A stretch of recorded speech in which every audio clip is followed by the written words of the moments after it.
Hello and welcome to this week's Chef in the Box.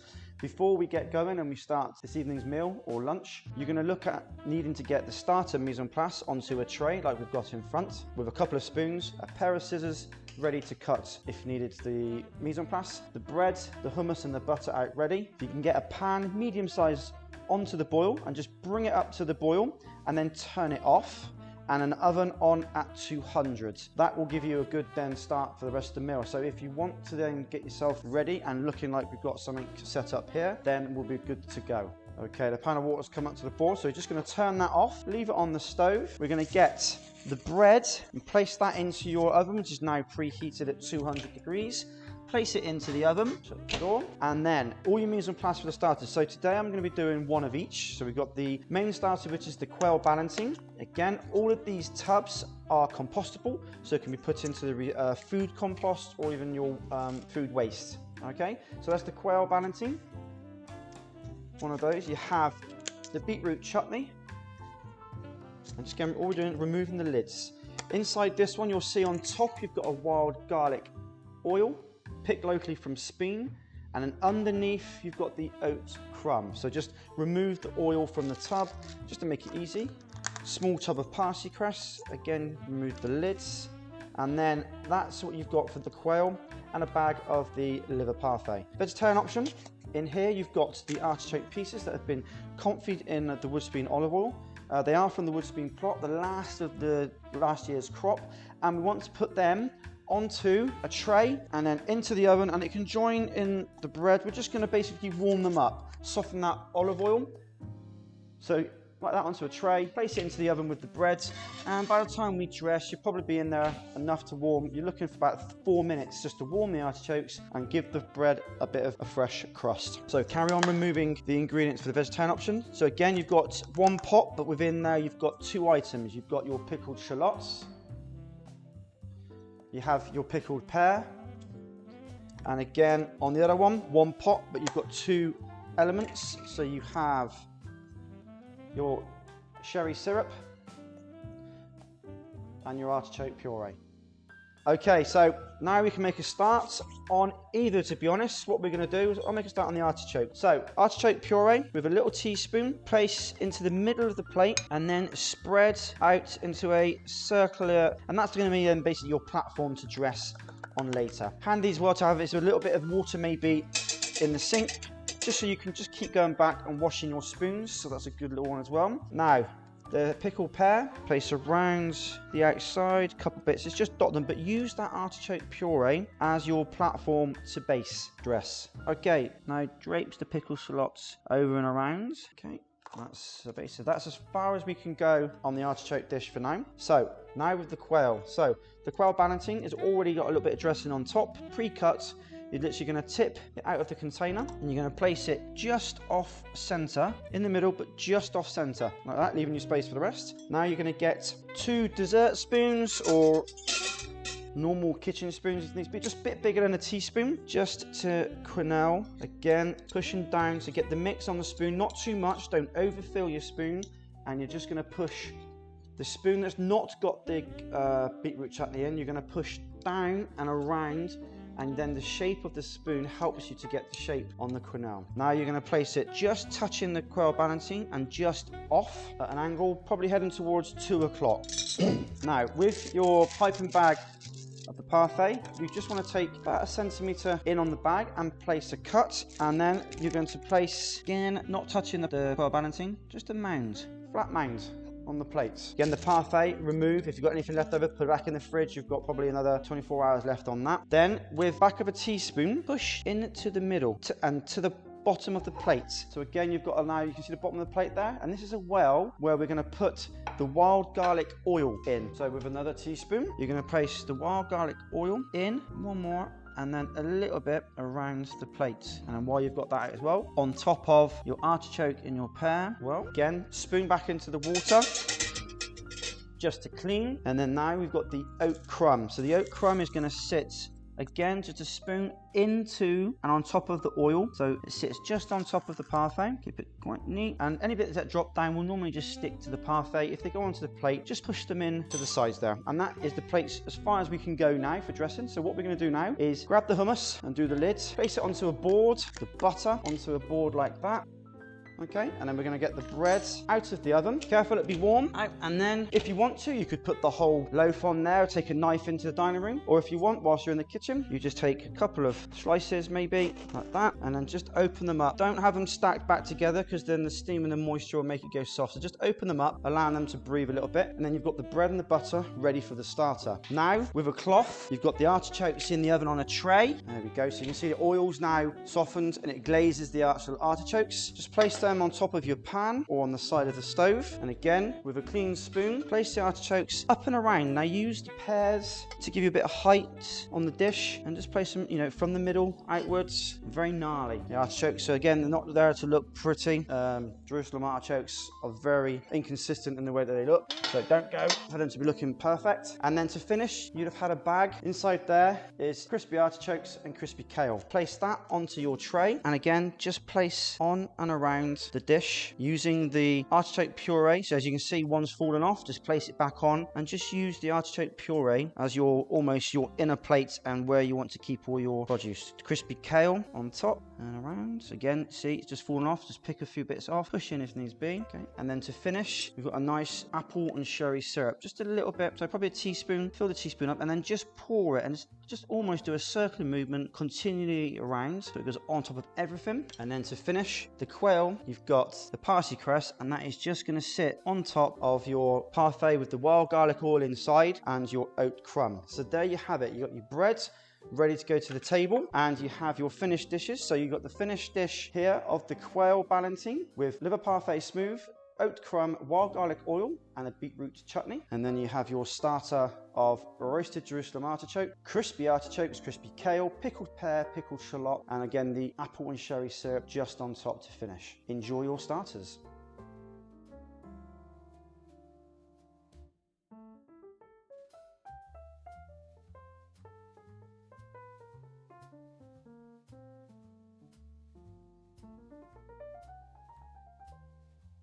Okay, I hope you enjoyed your starter. Like we did at the beginning of the starter, if we can get all of your main course ingredients out in front of you on a tray, we don't have to take any lids off yet, we can go through that in a minute, and bring the pan of water now, as you can see, back up to the boil. It's up to a rapid boil. You're going to turn it off, and then literally the only thing is going to do is the cannelloni. So you only need the pan of water if you've got the vegetarian cannelloni, and then remove that and just place it on the side or to the left of your stove, and that is enough heat in there for the time it is going to be in there, because we've got to cook the lamb yet and get everything ready. It's been in there for about 10-12 minutes. That's more than enough time to heat it up. Nothing else is needed for the cannelloni. So you also need to get 2 pans to put the sauce and the crushed peas in, and a frying pan to obviously roast the lamb. So if you get the frying pan on, place it onto a high heat maximum, place a little bit of olive oil, not too much in the bottom of the pan, and then we're going to get that hot. So whilst that's getting hot, we have the pot of the crushed peas. Again, with a spoon, just place into one of the pans, leaving the spoon in there because you're going to need that for serving. And then in the other pan, you can put, with a spoon again, the lamb sauce. Okay, so spoon all of that out. Again, these tubs are compostable, so they can go straight in. Give them a little wash out if you need to, and then even the lids, and then they can go straight into the compost. Okay, with you as well, you've got the potato rosti. You can now remove that from the bag, place it onto your tray, and then the lamb as well removed from the bag. And again, these 2 items, the bags, will need to go into the bin. Okay, you can't recycle or compost those. Remove the lid from the lamb sweetbread, and then also you've got, if you've got the vegetarian option, you're going to have a tub with 2 inside. You've got the feta and the pickled shallots. You've also got, and just give them a little mix, the wild garlic, olive oil, and courgettes. Smells lovely. And then in the next one, you've got, again, 2 in 1. You've got the mint chopped on top, which you can now place on top of the yogurt, and then put that there, and that's ready. And again, you'll only ever have them if you've got the pea cannelloni for the vegetarians. You've then got black garlic, sun-dried tomatoes diced, your aubergine puree, and then the pea shoots to finish both the garnishes. So that's all your tubs now open, ready to go on the tray. And now, hope for the pan, yep, you can see just a little bit of smoke coming. And then what you want to do with the lamb is you'll see it's got the fat. It's been debarked, which basically means to trim down, so you've got a minimal amount of fat, and we've scored it. You want to place that down into the pan and just make sure you push it down so you get all of that fat on the bottom of the pan, and this is going to help you get a good even colour. And obviously colour when it comes to roasting your meat is a flavour, okay? Keep a cloth with you just to wipe around the outside because it will spit. Get yourself a timer ready for 8 minutes. And then a pair of tongs as well, ready to just turn the lamb. Now the lamb's going to be in the pan because for about a minute and a half on each side, you're looking for about 3 minutes in the pan. All we're after is just some good colour.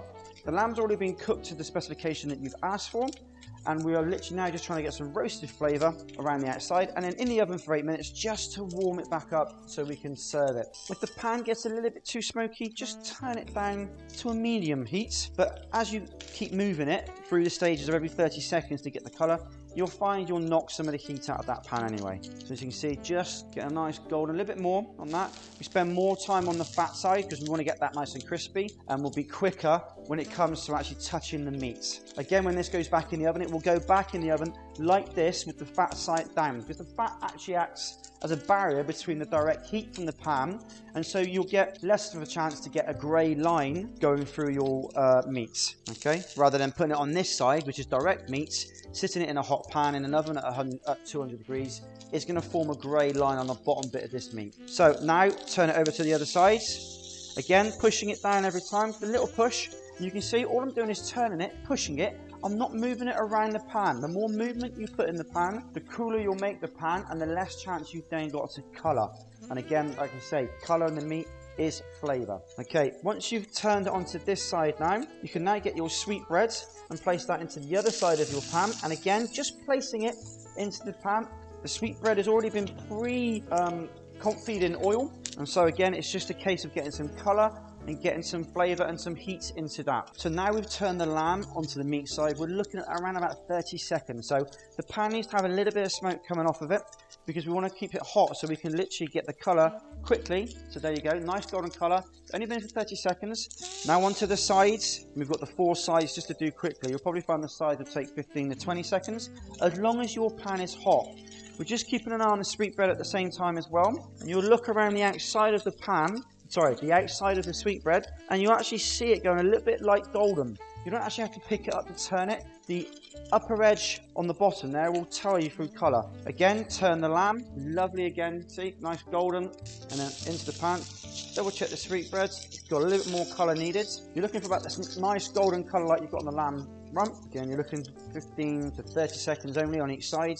Turn it, place it down, and again, pushing it down just so that all of that meat pushes into the bottom of the pan, because the more it's touching the bottom of the pan, the more you're going to colour. Again, with a cloth, just keep a little wipe around, keep yourself tidy.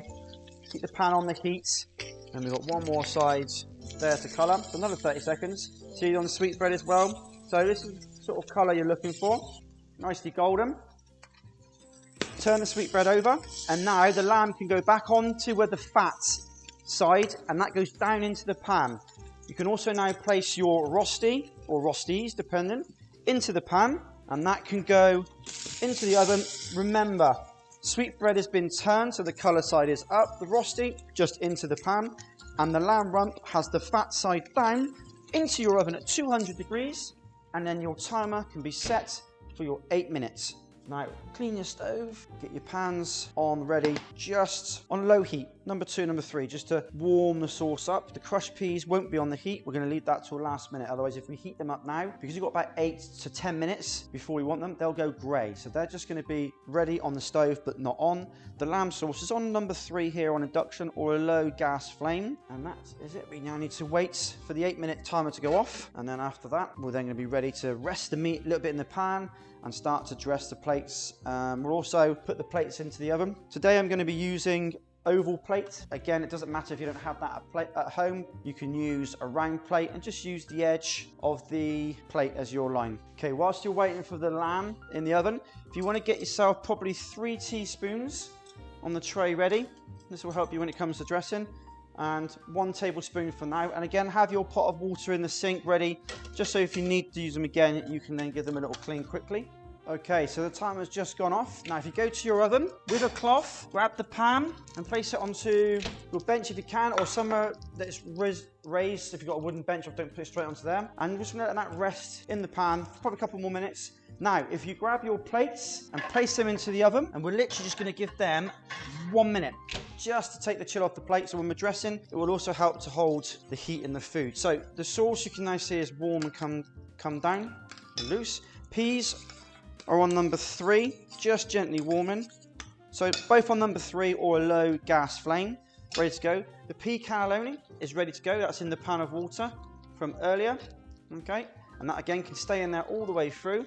Make sure you've got your pair of scissors ready because you will need that to cut the cannelloni out, so that can be there, and a knife ready to cut the lamb. Give it another 30 seconds for those plates, just again take the chill off. If you've got a plate warmer, then brilliant. You could have put them in at the beginning of the starter, and they can just sit there and be coming out nice and warm now. But if you haven't, this is the time to put them in. So if you've got just 2 lamb and they're vegetarians, you can put all of your sun-dried tomatoes and your chopped wild garlic into the pan. If you've not, like I've got today, I'm only going to put half in there because I want the other half to go onto the dressing of the cannelloni. Okay, let's take that bit out of there, into there. Okay, so you've got the leftover half there. Half's gone into your sauce to finish off the tomato, rosemary and wild garlic. Okay, the plates can now come out of the oven or the plate warmer, wherever they've been hiding. Place them down. See, even with 30 seconds, they've just warmed up lovely. So with a cloth, make sure you take them out. Place the cloth down. So first of all, with a teaspoon, you're going to place aubergine puree, 1 teaspoon to the end, and then just push it through on the plate. So one pile, doesn't matter. Place it down, dollop it, as they say, and then with the spoon, push it down into the middle, and then you're just going to push the remainder down through. Okay, that teaspoon can go, rinse it in the water, and then now along both lines. So far the presentation for both is the same. You're then going to put the peas only on the lamb because the peas mix is in the cannelloni for the vegetarian. So along the line of the aubergine for the lamb, and then now the remainder of the tomato just out of the tub, and you'll find you've got some chopped wild garlic. Now if a few bits fall on the plate, not a problem at all because you're going to use the sauce later and dress over it as well. Okay, so now we've got the yogurt and the mint dressing. Now just mix the yogurt and the mint in together, and you're just going to place a few piles, dollops again, however you want it to be worded, around the outside. It's going to help to cleanse through that aubergine puree, which is nice and creamy. Again, with your spoon, just place it in there. We've still got a couple left, so we don't have to clean it. You then got your courgettes, room temperature, place them around, and so they're hitting the aubergine puree, but more onto the plate than anything. And again, this has been dressed in the olive oil and wild garlic. And so place again, and then with the remainder of that on the plate as like a dressing, because you've got all that lovely flavour from the wild garlic. Spoon in, give it a little rinse under the water, because you probably need that one again. Now, you can then go to the lamb. So take the lamb from the pan onto a board, the sweetbread onto the board, and the potato rosti from the pan. It's going to be warm with a spoon. Sorry, I keep forgetting I've got asbestos hands. Roll it in the juices from the pan, give it a shine, and then place it towards the end of the swipe, the pool of the aubergine, so the thinner end of the aubergine. You're going to put it to there. Remove the pan, place it to the side, and then the black garlic puree that you've got, you place a small teaspoon, not too much, it's very powerful. Okay, you only need a small amount of it. Again, clean your spoon, and on top of there is going to be the sweetbread. So that's placed ready to go. Now again, the cannelloni is the last thing, so that can stay into the pan. All we need to do now is literally carve the lamb, sauce. So slice the lamb into 4 pieces. As you can see, lovely and pink. Fat side, leaving it down. And then with a little bit of molten salt on top. And then you're going to lie that down on top of the remainder bit of peas that you've got in the middle of the plate. Okay. And then now, the cannelloni. So I'm using my fingers, so I've managed to get a bit, if needs be, a slotted spoon to take the cannelloni out of the water. Now, with the scissors, cut one end so that it's free. And then with your hands, you literally are going to push from the one end and slide the cannelloni out onto the aubergine puree. Now on top, you're going to sprinkle, replace your feta. Again, if it falls off, don't worry, that's absolutely fine. And then a little bit of pickled shallots, again on top, and then half of the pea shoots. That's done, and that's the cannelloni plate finish. So just to quickly finish the lamb now, you've got the lamb sauce and the tomatoes, spoonful, place it on top, and just shake the spoon so it just runs all over, and then let the sauce go around. Don't need to do none of this lines, just let it go through everything, through the peas and over the lamb. And there you have your roasted rump of lamb. Move the sweetbread back up. So there you have it. Your roasted rump of lamb, roasted sweetbread, potato rosti, crushed peas and spiced aubergine puree with a tomato and rosemary white wine sauce. And then you also have your pea and onion cannelloni, again on a bed of spiced aubergine puree, wild garlic courgettes, yogurt and mint dressing with some feta and pea shoots to finish. Enjoy your main course.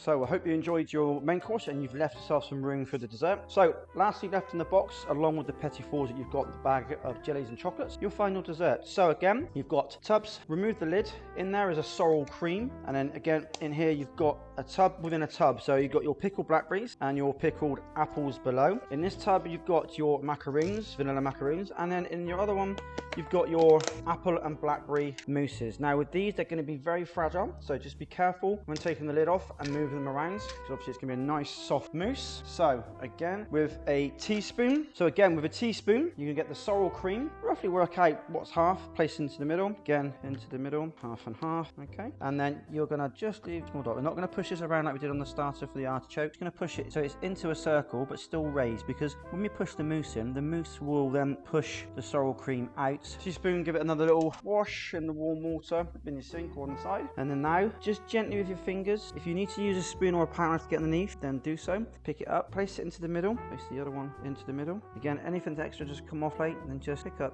and move. Now, just place, you can see when you push the mousse down, just gently, you won't be able to put too much force on it, so just gently push down, and it will then maneuver the sorrel cream out. Now place your blackberries and your pickled apples onto the plates, and using the outside of the cream as your guide, place 4 blackberries cut in half around the outside of each one. 1, 2, 3, and 4, and the same again. Give your hands a little wipe. Now again, be careful with the macaroons, sit them out one by one and literally place on top, and then you've got one more blackberry to place in the middle on top. And there you have your finished dessert: brownie apple and blackberry mousse with pickled apples and blackberries, a sorrel cream and a vanilla macaroon.